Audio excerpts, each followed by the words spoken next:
Dodge's massive muscle car is a hoot to drive, though it doesn't feel as sharp as a Chevrolet Camaro or Ford Mustang. Of the three, the 2022 Challenger is the most vintage, which makes sense since its design began in 2008, which in itself reminds the Challenger of the early 1970s. It's a hefty coupe that feels big and heavy from behind the wheel. A choice of available V8 engines which are more than capable of providing this great coupe with fast straight-line speeds. The Challenger comes with a standard V6, but it's the Hellcat SRT and supercharged engine that will make cruising down local drag tracks a joy. Challenger isn't all about violence.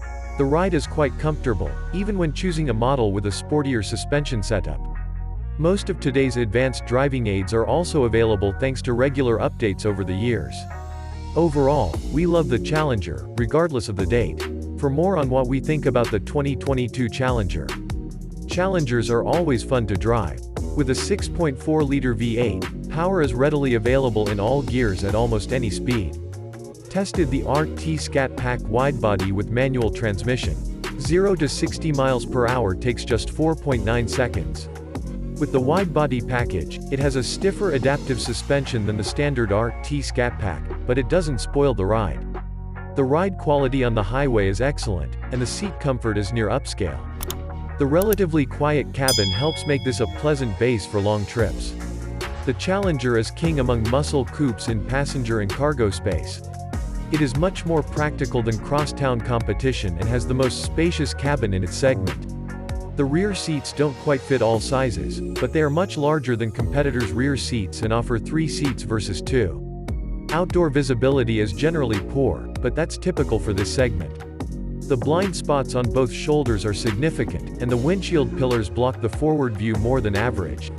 The large screen rearview camera and blind spot monitoring are helpful, but the camera quality is low. The big American coupe isn't a perfect example of utility, but the Challenger leads the class easily in this category.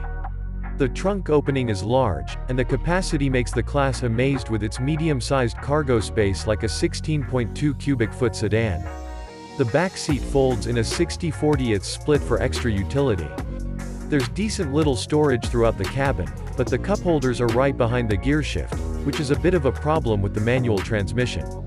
The door pocket is small, with a small bottle holder in the front. In a coupe of this size, space is expensive, but the Challenger makes relatively good use of what it has. The EPA's estimated fuel economy for the 6.4-liter V8 is a combined 17 mpg. It's one of the lowest ratings in this segment. Challenger offers decent equipment for the money. The 6.4-liter engine is reasonably priced compared to other V8 upgrades in its class. The widebody package adds a lot of money to the price tag, but the resulting wheel, tire, and suspension upgrades, not to mention the enhanced visual arrogance, make it worth it.